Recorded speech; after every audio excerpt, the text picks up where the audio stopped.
Hey everybody, this is the Sliders Review, and welcome to a special edition of Asian and Pacific Islander Heritage Month.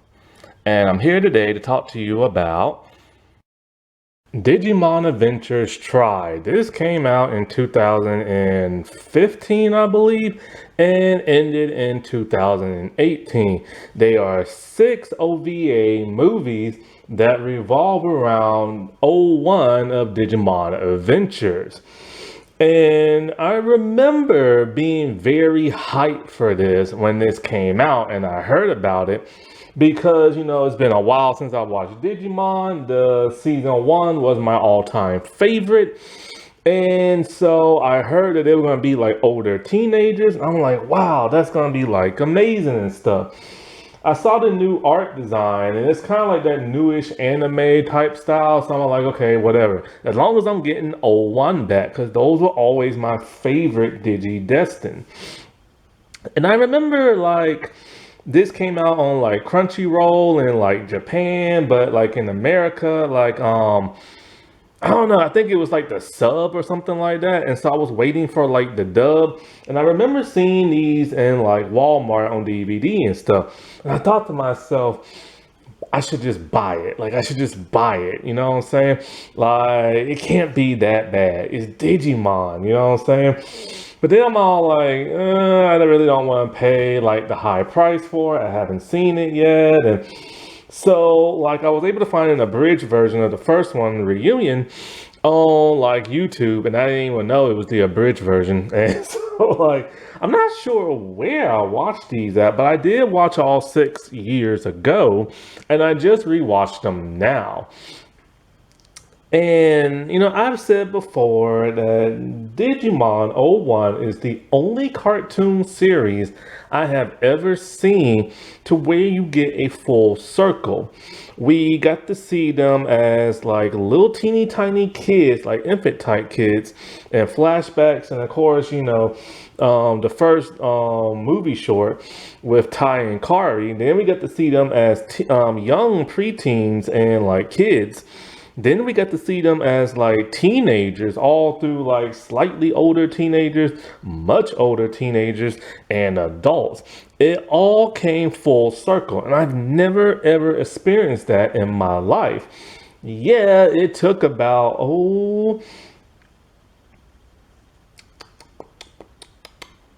15 to 20 years for that to happen because Digimon Adventures Try is the 15-year anniversary. And so when I watched all of these, I remember being very frustrated, irritated, and just annoyed. Originally I did hate this. After rewatching it, I still dislike it, but I don't hate it as much. There are little things in here, like little things and big things that I gripe about when it comes to like these movies, because there's 6 movies around anywhere between 80 to 90 to 100 minutes long. And I'm just kind of like, people all around the world have waited for this when they heard it was announced. You think the story would be a heck of a lot better. But when you watch the movies, you realize something. Yes, the people writing these did do their homework. They did go back and get little snippets of here and there from the original series. There are a lot of callbacks and a lot of recreated type things like scenes and stuff, but in this new version. So they did their homework. Like, you see all kind of different stuff. They also pulled in little teeny tiny elements from other Digimon series. '02, elements from old tamers and everything, like the military intervening and trying to attack Digimon. Covert ops that like specializes in Digimon activity and stuff like that. The much darker tone. Then you hear the word fractal code, which of course comes from Digimon Frontier, the 4th season. And so like So they pull in little Easter eggs type things here and there. And I like that. You know what I'm saying? That's kind of cool. They also throw in a little snippet from O2 with the new 3D Digivices Cardi and TK have. You see the silhouettes of O2. And that's one of the things that always bug me and so many fans. Myself and many fans don't like the O2 cast, but they are canon. Despite not liking them, we still want to see what they look like and see how they have changed. And we love their Digimon. So to have them in silhouette and be out of the movie completely because they got captured and everything really pissed people off. Then what was that called? Last Battle Kiza, something like that. Once again, they are barely there and they only have like cameos. They did have the whole O2 beginnings, but I still haven't seen that yet. It's only on one streaming site and I can't even access it because it's like some kind of weird library site, streaming site, to where if your local library is subscribed to them, then and then only can you watch it. If not, you can't watch it, and that's totally stupid. I don't know why it's not on more streaming sites and stuff.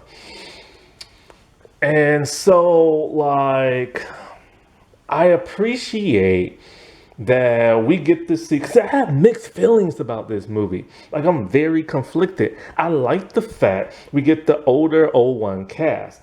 I like the fact that we get a lot of the older voice actors and actresses coming back. It bums me out that not everybody could come back. Because like all of their in training voices have changed except for one. I don't know what the deal with that was. Everybody came back except for like Joe, Biomon, Bergramon, and Matt. Oh, and TK and Kari for some bizarre reason. Everybody else came back, but it's like Mimi and Sora, those actresses came back, but their voices are different for some reason. Like they changed their voices up. I guess to make it sound older, but I just could not recognize them really. And oh, may she rest in peace. The actress who voiced Mimi, this was her last role before she died.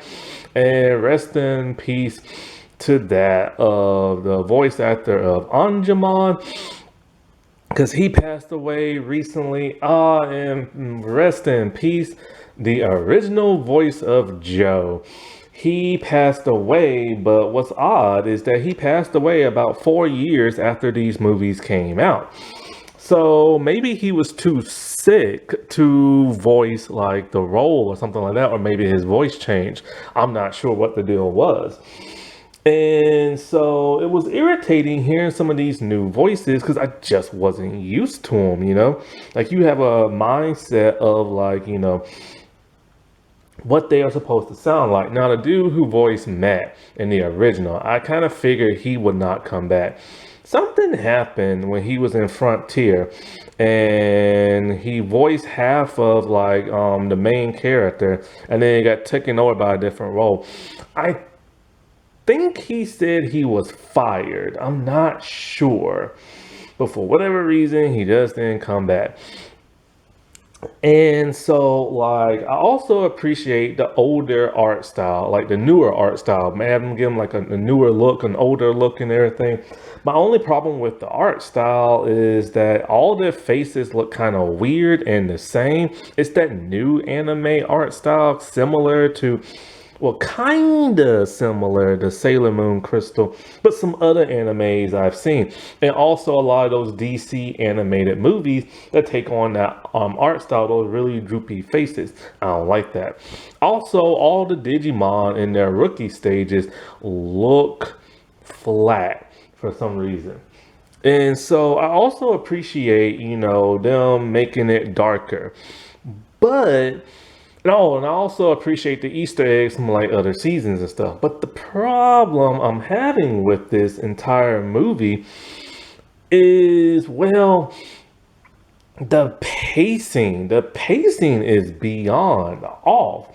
They're anywhere between like an hour and 20 to 30 minutes, right? You get a full hour of just dialogue.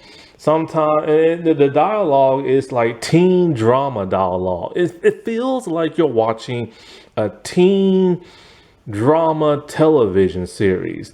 And then they throw in some action for anywhere between 10 to 20 to 30 minutes long.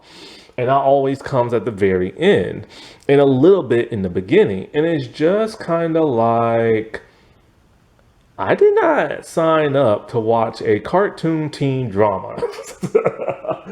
I know I did not. Now, I could have went either way. I could have had a traditional Digimon type adventure show where they cram in some personal stuff and, and a whole lot of action and fade the world type stuff. I can rock and roll to that.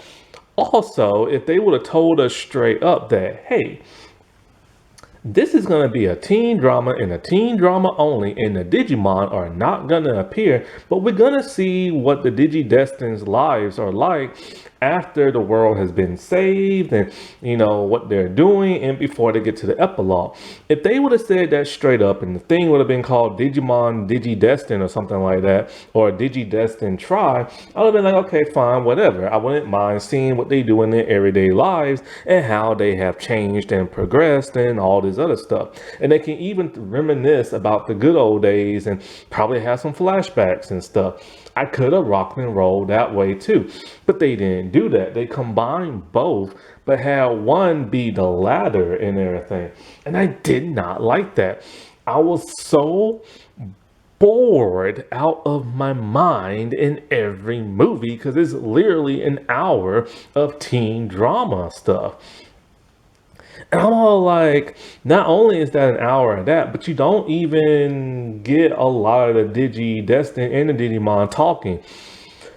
Because what they did is they broke up episodes with two Digi-Destin. So every episode okay, you have 8 Digi-Destin. Technically, you now have 9. And so you'll spend about 5 episodes or so, or sometimes just like 4. And each episode will cover 2 Digi-Destin for the most part. So the first 2 is Ty and Matt. And the next one I think is Joe and Mimi. Then the third one is TK and Kari. And Sora gets an episode, I think in episode 4. Izzy really doesn't, to tell you the truth. Like, he kind of gets like just, scattered around in all the other episodes. And so for the most part, I was really curious to see how their personalities would be. And because none of them really feel like the same characters from '01. Why should they? They're kids. But then you think their personalities be similar to '02 when they were slightly older teenagers, but it's not. A lot of their personalities just kind of didn't feel like they were the real Digi-Destins. Matt, because see, this is the thing, like I said, they do their homework. They saw Matt was grumpy in '01, so they decided, okay, let's have him be grumpy throughout the entire Digimon Try. Matt was unbearable and made me hate him way more than I ever did in '01. See, the thing about '01 Matt is like there are times he gets on your nerves because he has an anger issue, but he does a lot of other stuff in the series that makes him an okay character. Here, he just irritates the crap out of me and stuff. Mimi, who I actually kind of like because she got a whole lot better in '02 and the 2020 series, they made her very bossy, very sassy, and a little slutty and everything. Like those Daisy Duke shorts and that cheerleader outfit she created.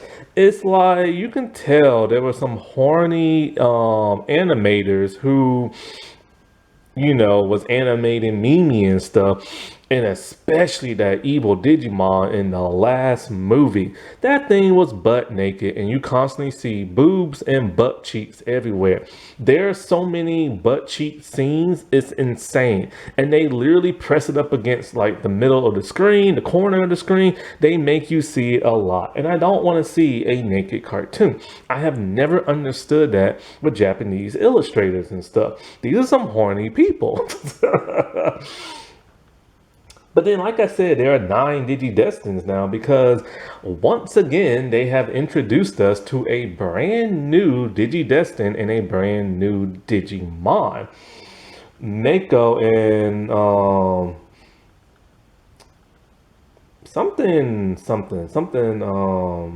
Makuramon? I can't remember her name, but it's Mako and whatever her Digimon name is. And they kind of plucked in their appearances from other like characters. Mako looks a little bit like Yoli, but with like, black hair. And her Digimon, Makuramon, I think that's her name. She's kind of like Gatamon. She's a cat champion level. She's cute and adorable, stuff like that. And I wanted a completely different design. Not only that, but both of them are extremely annoying. I cannot stand them.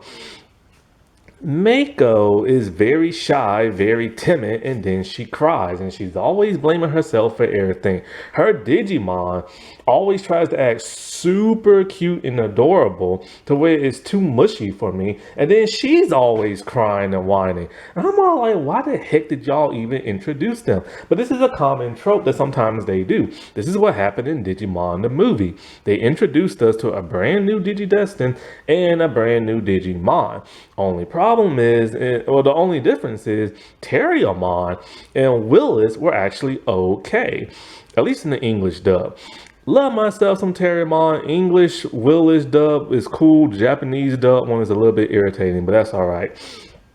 But at least they gave us 2 likable people. Here, she's not likable. Not only that, but she's older than Mimi. Mimi and Joe are the 2 oldest, which means when exactly did she become a Digidestin? Most likely when they came back to Earth or during the movie and she saw a Digimon.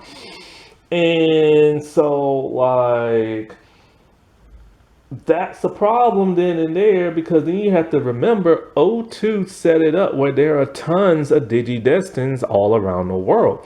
Why were they not involved in this movie in one way or another? That's the problem with O2. When you watch this movie, you assume they just retcon everything in O2 and the epilogue no longer exists. But when you're watching it, you assume O2 is full in play canon and the epilogue is full play canon.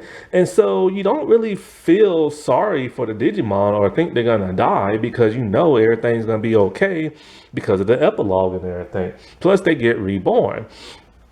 And so like, but once again, where are all these other Digidestin at, and why weren't they called in when all this crap was happening? When Digimon was attacking the entire world, why all of a sudden we did not see them?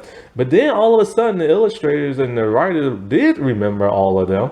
And so then all of a sudden, when Izzy is explaining like the Digimon memories and inside Makuramon and everything, like, we see glimpses of them and their Digivices in hand. So it's just like, what the heck were they doing this entire time? And Mako has an original Digivice in her hand. Therefore, she acquired one before the events of O2 and everything. And so like, so it's just kind of like, what the heck has she been doing this entire time? And not only that, but she got her Digimon when she was an actual kid.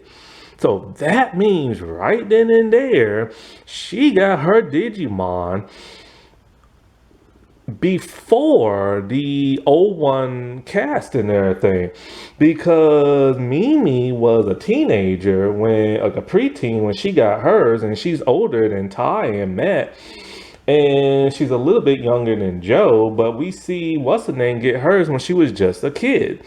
So why wasn't she pulled to the digital land to fight, the evil and everything. Where's her tag and crest and all that? So I hate when they cram in all these Digidestin that we never saw before. However, the biggest twist that I never saw coming, which was kind of cool, was the fact we get to see two of the actual original Digidestin before the events of '01.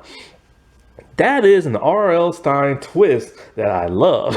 And this ain't even Goosebumps. And so we get to see little flashbacks of them, and they do retcon some stuff. They had to retcon it because when they showed us the silhouettes of them, they just used the '01 cast. But they can easily cover that up by saying, hey, their hairstyles are similar, but what about their Digimon? And so they had to retcon that.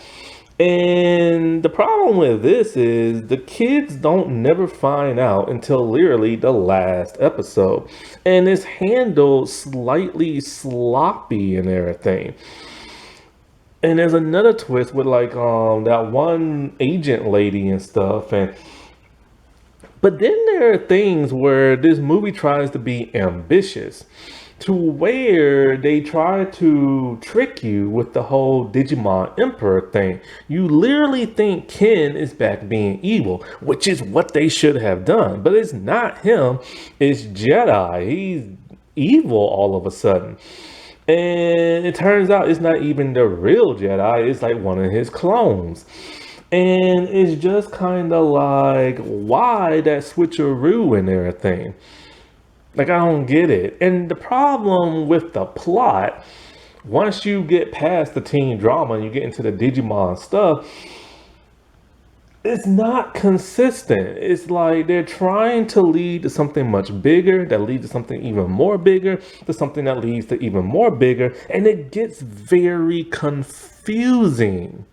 Like, extremely confusing. Just pick one storyline. Like, at first they were doing evil Digimon and a virus. Okay, we've seen that in two completely different movies and everything. And then it goes from that and this whole reboot thing. Then we get, oh, they brought in the Dark Ocean, but didn't really explain that whole Dark Ocean 13 season 2 arc and everything that never got finished, but they decided to show it. And it's just like there are other little things they kept trying to lead to bigger and bigger, and it just didn't work out. It just didn't work out at all and stuff. They went big, but they fell flat because it just got confusing and stuff. And I hate that. Also, these brand new Digimon that get introduced into the show, they don't even look like the designs of Digimon from '01 or '02. They look more similar to that of season 4 and also those other Digimon series that are over in Japan that never got brought over to America. And so that really throws me off because they just look completely different and stuff. And it just doesn't feel like I'm watching '01. Another thing that really pissed me off is how the digital world looked like. This digital world just looks like the human world. You can't tell a difference. And the reason why you can't tell a difference is because, one, there's no glitter everywhere. The digital world in '01 and '02 had glitter everywhere. Sky, land, water, buildings. It did not matter. But we get a glimpse of that old looking digital world with the glitter and everything for like a brief second to kind of like throw in an Easter egg. But every other time I thought they was just in the human world. Everything looked like the human world. Even like, but you can tell one part of the digital world, he had the foam poles and everything in like the water or something like that. And the train track thing and that yacht they was on in '01. But without all that glittery stuff, you just assume you're in the real world. And now they changed the way they travel to the digital world. Now there are distortion portals, which I do like. Because something that always bugged me about '01 is that you never know where a digiport might be. And you can just walk right into it and then be in the digital world. Or you get beamed up into the sky. Here is an actual portal. But when you're in the digital world, now these distortion portals are everywhere. And if you touch one and go in it, then you get teleported to another part of the digital world. Similar to O3 with the data streams and everything. And then the final villain reminds me of the D Reaper from season like 3. And this time when it actually does stuff, things actually get deleted, which something that was supposed to happen in O3 but never did. So it just feels like a jumbled mess where they just threw a bunch of stuff in and expect you to like follow along, but it's so complex, it gets so confusing and stuff. And it's such a disappointment because I wanted to love this so much. Now they also changed the way they digivolve. I like that. I like the backgrounds and stuff. That's pretty cool, but it's completely different from the way they did Evolve in '01, so it breaks canon. Another thing that's breaking canon is like, how the heck are they able to go to their ultimate forms without their tags and crests? They got rid of their tags and crests twice. One time in '01 and then in '02. So how did they get the power again? I doubt it's a Zulamon's power and stuff. But one cool thing is we finally got to see them go to Mega and everything, which is something fans have always wanted to see. But it just randomly happens and everything. Same way when they're in the digital world after the reboot, the Digimon eat food, sleep, and then they digivolve overnight. That does not happen. You need your Digivice to do that. Koromon digivolved to Agumon in the real world when Tai was not even there.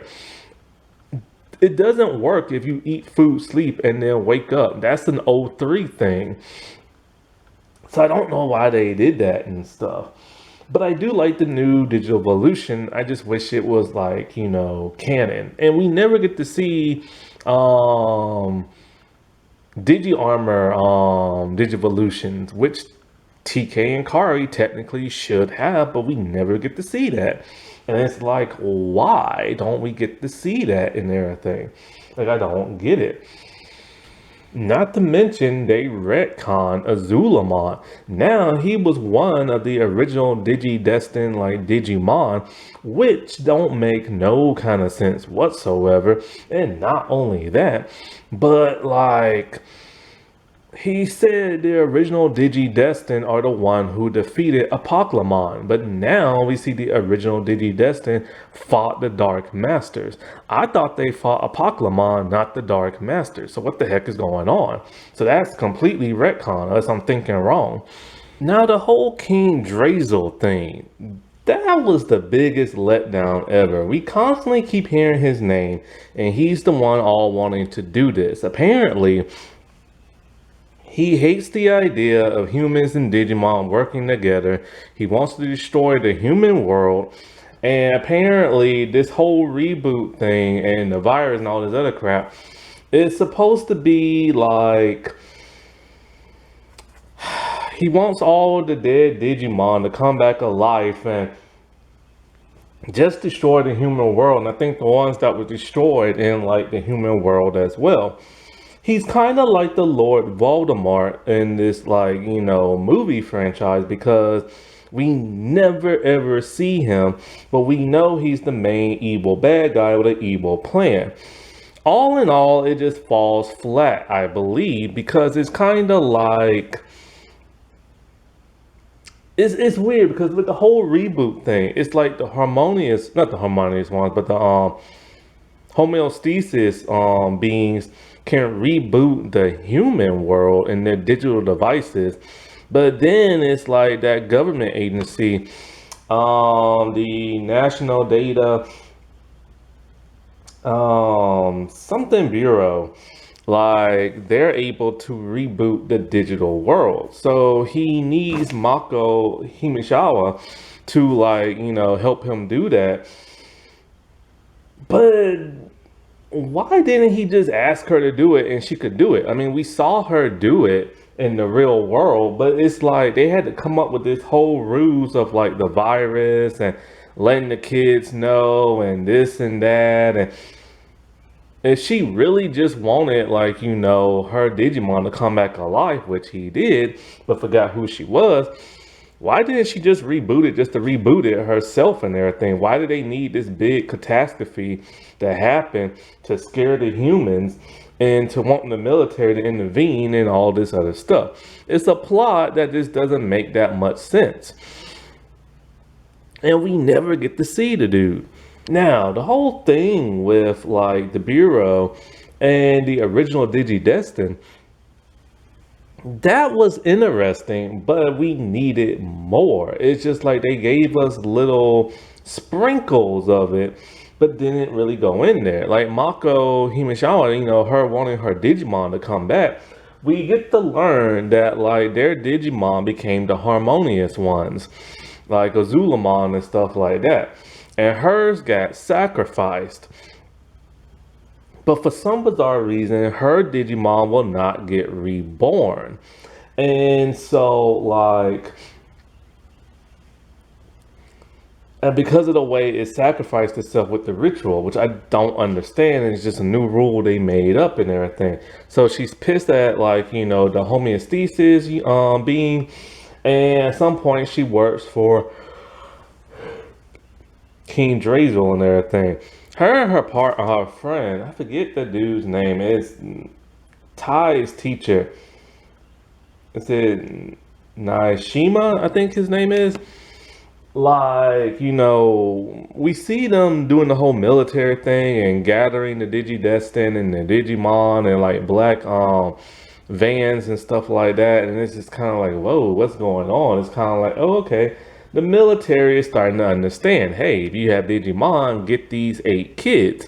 Because I never understood why the Digidestin are never like made as heroes. They never worship. They never get perks. Everybody knew they saved the world back in the day and everything. But it's just like they're treated like normal kids. And so the whole plot twist of them being the original Digidestin, and for her to be like a mole, was an interesting subplot. However, it doesn't really pay off in the way you would hope it would be. It would have been cool to actually see the original Digidestin do their thing back in the day. But like we only get snippets of it. And so apparently, Dark Jedi and like King Drazo lied to her, talking about Mikumon is, needed for part of the reboot, blah, blah, blah, blah, blah. When actually she's not. And I mean, Mako could have just like, rebooted the whole thing herself without letting the kids know and this and that. But like, why? I don't get that. And so you think she's going to be like evil because she did kidnap the O2 kids. Somehow they found out who she was and what she was up to. But instead of telling the O1 kids, they just decided to do it themselves, and they got captured, and she captured all of them in the digital world. But how did she capture them? She captured a bunch of like older teenagers who should be in middle school by now. And their Digimon. Like, it's never really explained if their Digimon got like captured as well. But she just captured like, the O2 kids and put them in like pod stasis and stuff. But where were their Digimon at? And how was she able to capture them? Because she shows up with Ken's Digivice and his D-terminal, and you kind of wonder how the heck did she have that? And so she lets them go to the digital world by hooking up the D-terminal and then using the dark Digivice, which I don't know how she would be able to do. And Izzy was able to use that to open the port to go to the digital world. But Kari and TK should be able to open a port with their D3s and go into the digital world. That's a huge continuity error. And then while she's in the digital world, her Digimon does not recognize her. And then they introduce the whole dark ocean thing. And it's kind of like, oh, are we finally going to get a resolution to that? No. The Scuba Mom pretty much like try to fight with her, and then she gets swept up in the dark ocean. So I'm all like, okay, is she going to turn evil now? Is she going to get mutated or something? No. She just disappeared. I guess she died in the dark ocean. Now she does have a Digivice that's tiny and everything, and looks similar to that of the old one kids, which I feel like she should have like a completely different Digivice. But then again, no, it makes sense for it to look like the old one kids because some of the Digimon knew what that was. Now, as for the teacher dude, Niwashama, I think his name is, they barely explore him and everything in his past as being an original Digi-Destined. I don't even know who his Digimon was, and it's just kind of like you have these two interesting characters that are tied before '01, but you don't do much with them, especially him. And so he helped save Ty, but ended up getting wounded when they fell in that crack in the hole in the digital world. And so, like, the place is about to be exploded, and he transport the O2 kids and Ty out of there as he succumbed to his wounds, die, and they get blown up. They didn't do much with that, and not only that, but the kids have no idea who they truly are. They have no idea that they are original Digidestins, and not only that, but only Ty knows that Mako, what did I say her name? Maki, not Mako, Maki, that she's an original Digidestin because that the teacher dude told Ty, but then Ty has no like reaction to it whatsoever. And I guess Ty now knows that he was an original Digidestined or not. He doesn't really specify. But you think there would be more of a reaction like, oh my God, you're the original, like whatchamacallums. Like, no, there's nothing like that. I just don't get it. And where is his Digimon at? If his was the only one that's, well, if his survived and hers was the only one that was destroyed, then where's his at and everything? They got too ambitious and went too like deep into the lore, but couldn't really explain much. Makumon and May. So let's just talk about them. I don't like them. They are so annoying. They whine, they cry, they're shy, they're timid. They don't add nothing of value to this movie. They're just there to be punching bags and to have like a Digimon to be partnered with somebody to die. Now, it's been stated that like May is older than Mimi, but she didn't get her Digimon and Digivice until '02, like with the other kids and stuff. So that's why she has an original design. But what don't make no sense is that if she got it with the '02 kids, then why doesn't she have a 3D? Because we all know that they had to take a different configuration to combat like the dark Digivice and everything. And if she's older than Mimi and everything, then she could still get her, I guess, Digivice later, and like be after Mimi. But it would make more sense if she got it like during the time Mimi got hers. Also, where's her crest at? And why didn't Jenai ever mention her or the Digimon and all this other crap? And I hate how they just plugged her in there like that.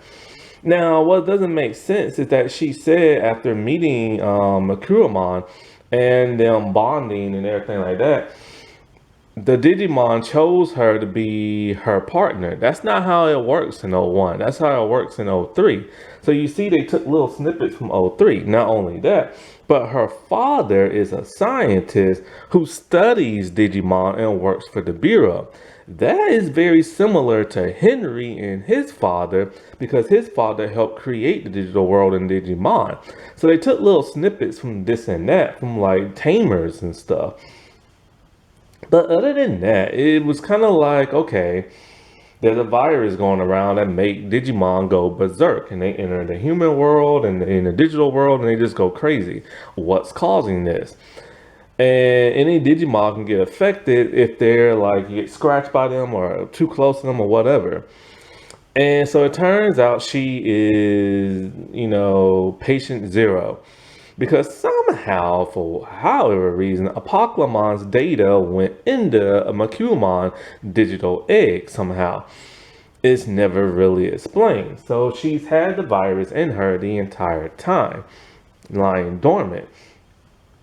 And so Dark Gemini and King Drazel, whatever his name is, they just use Makuramon, whatever that thing's name is, as kind of like, the plot going forward, even though she has nothing to do with their big plan. It was just the trick that original Digidestin lady. And so we see like Palamon gets like infected, and it's so sad and tragic.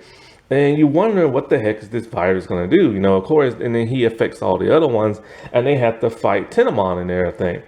And so, in order to cleanse them, they have to get rebooted. But Makuramon doesn't get rebooted. Somehow, and I don't know how, all the Digimon data is within her, like their memories and stuff. How exactly it got put in her, I the heck of I know. And not only that, but apparently Digimon, which are data made of flesh, they have memory files and computer files within their body, apparently, with password protection and everything. So all her memories are in her head. But then, once they're finally revealed, King Drazel somehow off screen still brainwashed her and all this other crap. Then she dark digivolves with Godamon and becomes this evil naked entity with like huge wings and everything. And she just becomes a giant kaiju trying to destroy everything. No soul, no mind, no nothing.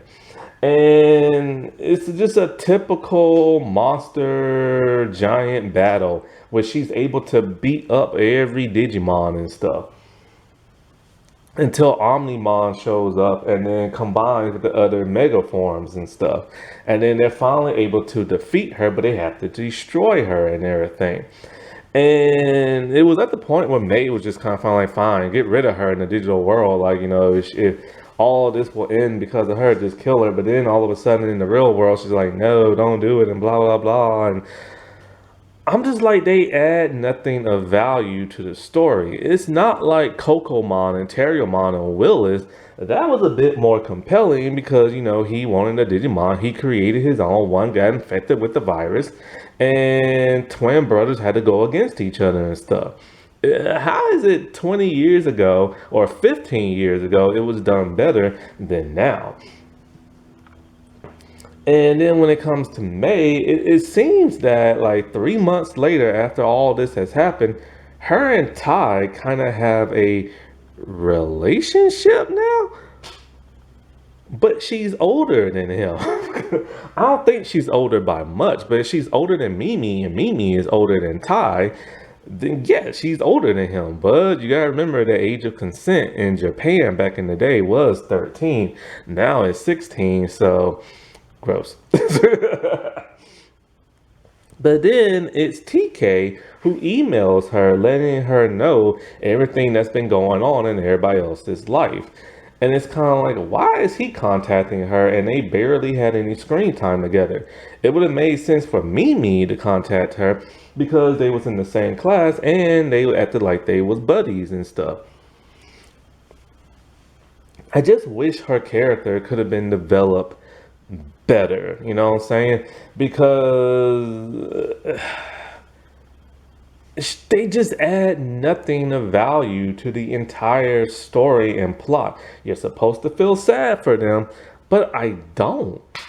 I could really care less because they're underdeveloped. Okay, Dark Gemini makes no sense. Is it Gemini or is it Jedi? Like, it always sounds like Jedi, like in Star Wars, but it's not spelt that way. Anyways, okay, so he's not the clones that was in O2. He's the real actual Jedi and everything. And somehow King Drazel brainwashed him and turned him evil. Would have been nice to see. Or they could have explained that little black ball that went in his back when he was younger in '01, and then all of a sudden he's super old and everything. It still is never explained why he's younger. And it's never explained what happened to his clones in '02, which are never referred to as clones. It would have made more sense if this was a clone or that was that little black ball that brainwashed him, but no, they don't go there. But he's just evil, and he's taken on the appearance of Ken, the Digimon Emperor, as an avatar in the real world for some reason. Apparently, he just likes this form. He acts like the Joker and laughs like the Joker, and he's all about chaos and everything like the Joker. And he's a servant of King Drazel along with Alphamon.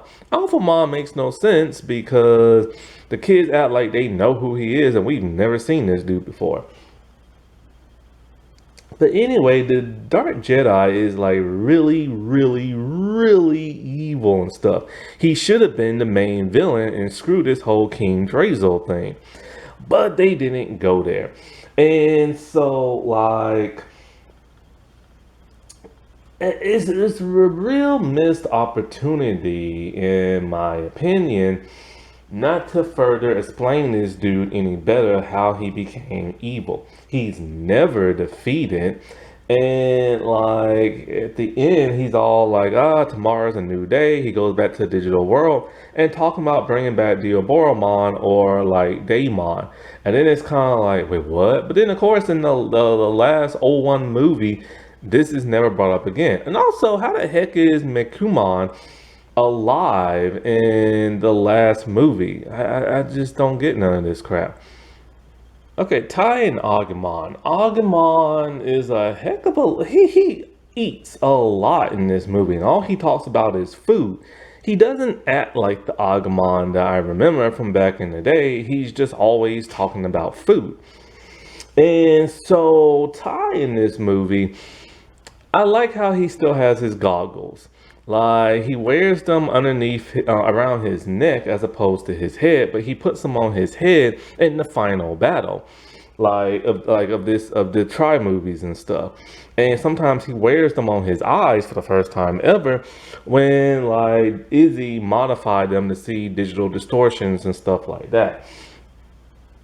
Throughout the movie, he's fine. Like he's more mature and he's not as reckless as before, like how he would just jump into like a battle and stuff like that. But the problem is with the whole Omnimon thing, I think he didn't have the willpower to continue because he saw the devastation around the city and he knew the Digimon were going to get blamed because people now in the real world, they hate Digimon because of what happened years ago. And so, because he didn't have the willpower to continue, it kind of split up the whole Omnimon thing. And he saw the devastation and this and that, and it causes him and Matt to pretty much fight throughout the entire movie franchise. And it is kind of odd because they kind of made him a little whiny and everything. But at the same time, it does show the growth of him not just wanting to jump into battle and doesn't care about devastation and this and that. But then it does make him not feel like he's the Digidestin of courage because he's just kind of like passive a little bit. And it's odd because he's supposed to be the leader. You know, he's supposed to be like, whatever the stakes are, you go in and you do what you have to do. That means killing the Digimon, you kill a Digimon in there. Ooh, excuse me, you kill a Digimon and everything. So it's kind of odd, and I don't really fully like how they wrote him because he's not the Ty I remember. He doesn't seem courageous and stuff. I think '02 did a whole better job of maturing him and still making him, brave and stuff. Matt and Gobblemon. Gobblemon doesn't do much in this movie at all and barely talks. They do show him being shy because that's something that happened in '01, so that's basically all he really does. Matt is just a jerk. I'm sorry, he's just a jerk throughout this entire movie. They saw one episode of him being grumpy in '01, and they're all like, all right, let's have him be a jerk. And he's still in the band, and it's weird. Like, it seems like him, Ty, and Sora are in a truffle and everything. And it seems like he's in love with Ty more than he is with Sora. Because we know they're supposed to date since '02. But the way they have Matt and Ty interact in this movie, they seem like they're lovers and everything. And they feel like an old married couple, and he's like a jilted lover or whatever. And there's not really too much of a love triangle between the three of them. But it's just like he's mean to everybody throughout this movie. And when they think Ty is dead, he takes over as leader, but he doesn't really lead, you know what I'm saying? It's just, hey, we gotta fight. And he's all about fighting. It's weird. Like, he's all about fighting. That's how Ty should be, but now it's Matt. And he's not really acting like a friend to everybody, but deep down inside, he still does care about everybody. But he's literally just a jerk. And they do try to tie it into the epilogue of saying, oh, maybe I'll go out in outer space and be an astronaut and everything. Which, the thing about the epilogue, I'll get to a little bit later. Izzy and Tentamon. So Izzy is kind of not used that much. He doesn't really have a story arc other than him having a crush on Mimi all of a sudden, which just came out of nowhere. But it makes sense for these kids to have a crush on one another because they spent so much time together. But he's way younger than Mimi is. I think he was 8 in the original series, and she might have been 12 or 13 or something like that. So he likes those older women. And so nothing really becomes of this other than him constantly being shy around her and acting awkward around her. And it does feel realistic, like a teenager who likes, or a person who likes somebody and is too afraid to tell them. And so, like, um, what is it? So, like, he's mostly just there doing the computer stuff, like always, like he was in '02, which always bugged me because he never really had a story arc. But he is a heck of a lot smarter, and he owns his own apartment and stuff. And so that's basically where the Digimon live at, to hide them and stuff. Tentamon is still the comedic relief. And I really like when he digivolved into Mega because the dude had to sacrifice himself. Like in the third movie, which in my opinion should have ended everything, and they should never went on with the other 3 movies. It was basically all the Digimon get infected. They have to, they're fighting the Tentamon Mega level form, and he's the only one left. And so Izzy created like this box thing within, not the digital world, I think, but like a pocket dimension before they go to the digital world to trap them in so they could find a way to cure them. But he's realizing there's no way he's gonna be able to fight 8 megas on his own, but he puts up a good fight. And he grabs everybody and pushes them into, like, you know, the portal thing, you know, knowing he's about to get rebooted and lose all his memories. It was an ultimate sacrifice. And the reboot, you know, it reboots the entire digital world back to its primitive stage, but you don't see it in its primitive stage. You just see the way it always does, but with no glitter. And everybody's in there in training form, and they have no memory of who anybody is. I think that should have been the greatest way to end this series.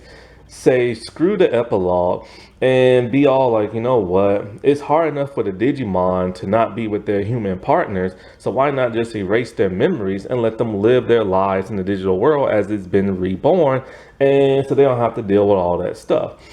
Then, you know, the '01 kids, the Digidestined, they could be all like, you know, it sucks not having our Digimon, but, you know, we have to move on with our lives because we're not kids no more. You know what I'm saying? We no longer are responsible for saving the world and everything. Like, it's finally peace because everything got rebooted. The third movie, Confession, should have just been the end, and I would have been happy with that. But then, of course, there is that epilogue. Joe and what's his Digimon name? Golemon. So I think that's what it is. Golemon, that's it. And so Joe is surprisingly different in this series. First of all, he has a different voice actor. I will say his voice actor does sound the way he's drawn, but he just doesn't sound like Joe. You think they would have found somebody to mimic his voice better. And so Joe has basically given up. He is much older than all the other kids, and he's in med school and stuff.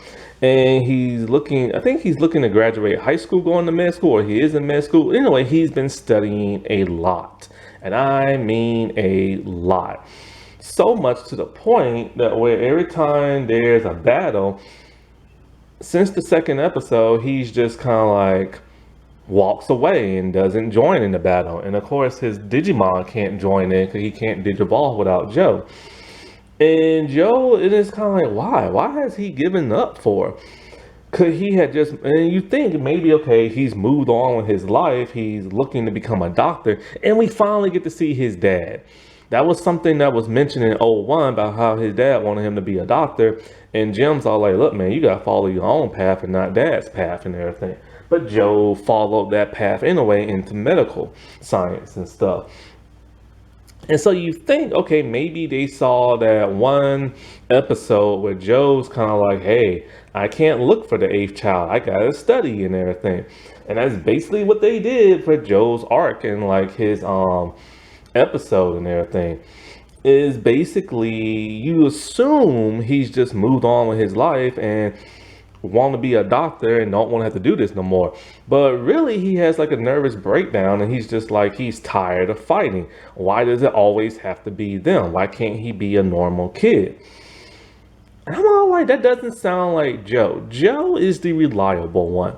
He whines, like in '01, he whines, he's scared of everything. But when push comes to shove, Joe will fight. Like even though he's terrified of like everything and scared of getting hurt, he knows that if he doesn't fight, the end of the world could happen in both worlds and stuff. That's why he is reliable and stuff. Here, he's acting like Mimi did in '01. It was Mimi who gave up in the third arc and didn't want to fight no more. And Joe accompanied her because he didn't want her to get hurt in the digital world by herself. I don't know why they did the switcheroo with those two. And it's really frustrating because it causes him and Golemon to basically break up. Golemon just moves out of Joe's place and lives with Izzy and Tentamon and everything. And that really hurts like Joe. And it's weird because he's getting all these texts and emails talking about, hey man, where you at? The big battle's happening and everything. And he's just like not even responding to them and stuff. And it does take like, Kari of all people to kind of like talk to him and stuff. But it's just weird. Now, Mimi is way more sassier than she's ever been, and she's bossy. She's kind of a little bit how she was in '01, which doesn't make sense because in '02, she became a much sincerer person. That's why she has the crest of sincerity and everything. And so it's weird to see her go back to that '01 form, but without the crying and stuff and the whining. Basically, here is just she's all about fashion and she's all about getting her way and she's all about taking care of May and making sure she's all right. She doesn't like the idea that humans hate Digimon, and so she goes into battle by herself to take on a Digimon with Palamon and everything. But they make a mess of stuff. Togemon, for whatever reason, when she hit her needle spray, she did it in the spinning mode. Now, I've always wondered when she does that, how does other people not get hit by that or other objects and stuff? Well, they finally explain, hey, you can get hit by that. And she hits news cop there and everything, which causes people to hate Digimon even more, and it causes her friends at school to turn on her and stuff.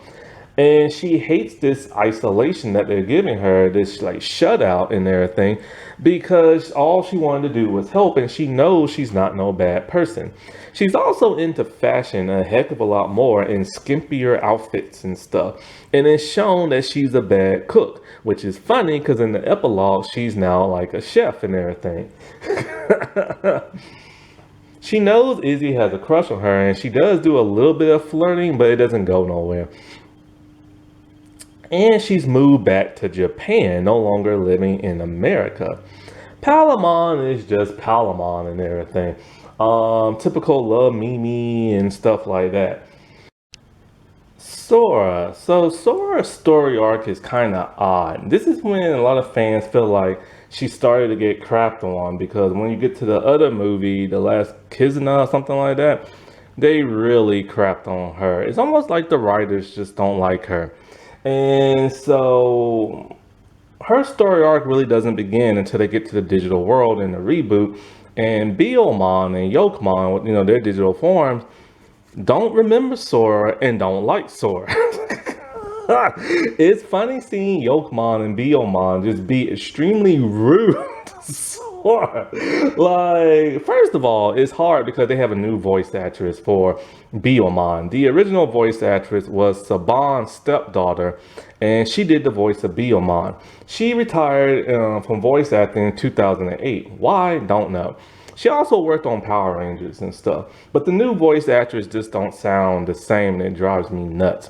But it's funny seeing the mean look in her face. I'm like, oh God, you're gonna eat me, or here, eat these pears and everything, and stay away from me, humans. But it's just because she don't recognize her. Why all of a sudden she's mean to her don't make no sense, because she has no reason to be pissed at, like, you know, Sora, because all the other Digimon are kind of like, oh, I don't know you, don't remember you, but I like you and everything. You're cool and everything. But she's the only one who has hatred for him.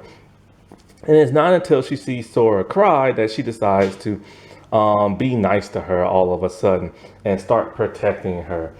But it just never makes no sense why she so has hatred towards Sora for. Other than that, there is no storyline really with Sora. You don't really know if she's in a relationship with either Matt or like Ty, and she's just very emotional in this movie. And the boys can't understand why, even though they know why, but they act like they don't know why. TK is kind of non-existent in this movie, now voiced by Johnny Yon Bosch, who's best known for playing Adam in Power Rangers. And so I don't know why they didn't bring back his O2 voice actor. But he's very much different. He's a little sarcastic, but his jokes don't really land. And he seems like he's shy and timid to speak and everything. And he barely speaks to anybody. But the third movie was really emotional when Patamon got like infected. You're like, oh no, what the heck is gonna happen? He's gonna go berserk and everything. And you really feel for it because Patamon is like the baby of the group and everything when it comes to Digimon.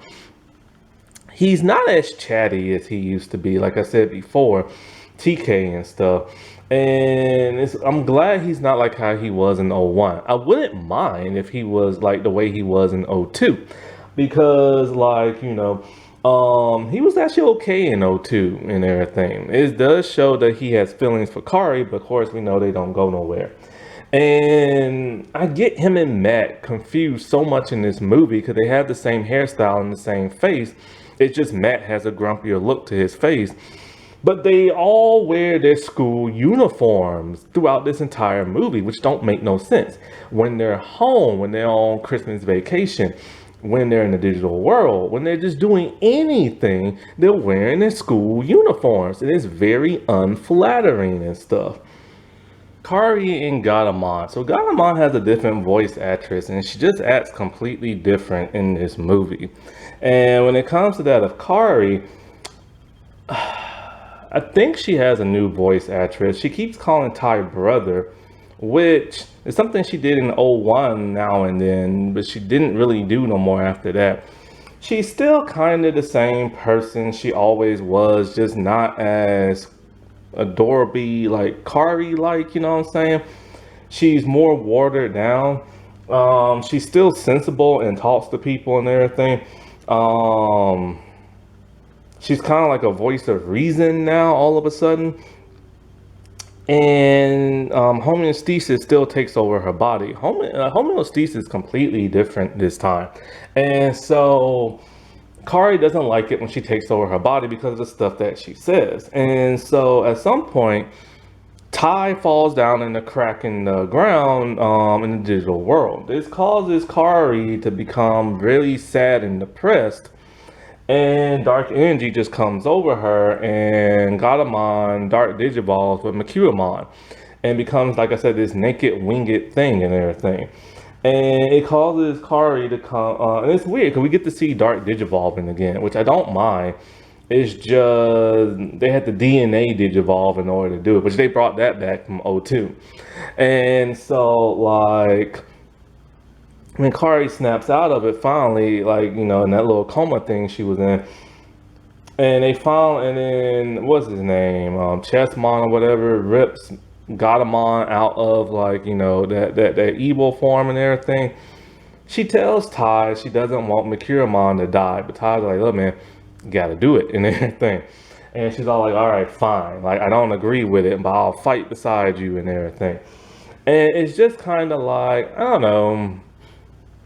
Kari was a heck of a lot more funner in '01 and '02. It's just here, it's just kind of, I get it. She's more mature now, but I don't know. There's something I wish they could have done more with her character.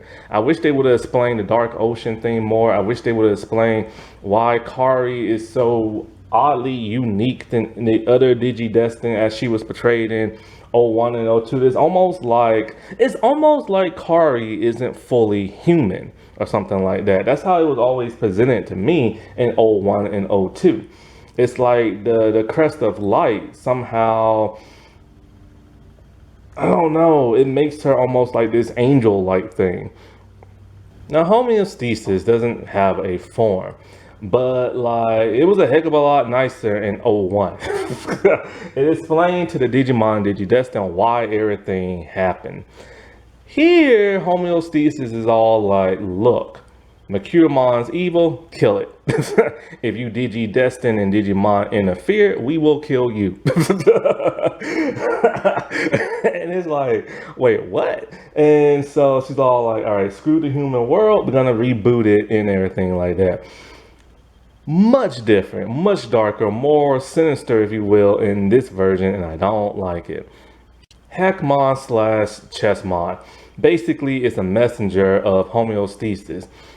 So all of a sudden now homeostasis have Digimon that speak for them. Well, if that was so, why do they possess human bodies? I don't get it. This feels more like a callback to Tamers '03, where Doberman and Alicia, whatever her name was, were the messengers. Doberman was a messenger to give the, like, you know, those Digimon back there, like, you know, ultimate forms and stuff like that. And then he disappeared. And that's kind of, he was a dog, and Hackmon is a dog. So they're just, and then Hackmon looks like somebody from Frontier. So he's just like a blend of everything. So the movie does try to tie into the epilogue by saying, hey, the O2 kids do exist, but we're not going to see them in the movie. And it's kind of like some people take on a different profession. Now, the thing about the epilogue that always bugged the crap out of me is the jobs they have. It's nothing compared to how their personalities were when we saw them in '01 and '02. Like Ty becoming a lawyer. Don't make no kind of sense because he was all about soccer. Matt was about being in a band, and now he's an astronaut.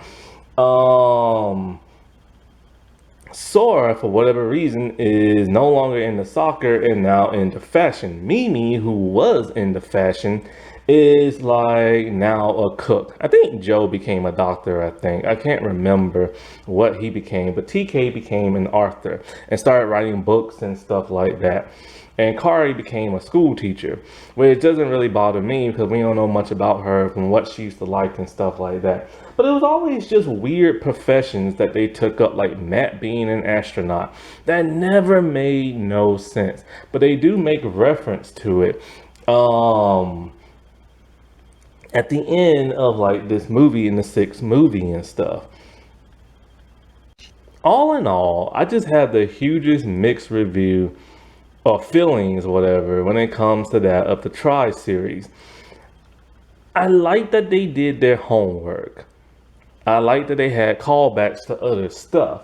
But all the changes they made and them trying to be bigger and bolder and stuff just caused them to make a very bizarre story plot. Like they literally could have like broken this up into three movies where one movie you deal with the virus stuff and like say I don't know somebody does something in the second movie and reboot the digital world and trying to take it over, trying to reshape it in their image or something like that, you know? And then they could have did the main Mercurion thing in the third movie, like, and then they could have tied everything to the epilogue, and it had the O2 kids in there in the mix. You know what I'm saying? And the other Digidestins from like around the world, or they could finally show a Pokemon or a Daemon. And instead of creating King Drazel of all of a sudden, like why couldn't it just be Daemon? Like why not? You know what I'm saying? And explain this whole dark Jedi thing a whole lot better. It's just, or they could just did a movie with the original Digidestin and stuff. But it's just kind of like this movie was needed, but it's like no thanks. You know what I'm saying? Like seriously, like everybody's personalities are different. The Digimon don't act the way they used to. All they want to do is eat all of a sudden now, and that's literally it. And it's just kind of like, I don't know, man. More thought should have been put into this movie and stuff. But it is what it is. Happy Asian and Pacific Islander month, everybody. Alrighty, well, I'll talk to y'all later. Bye.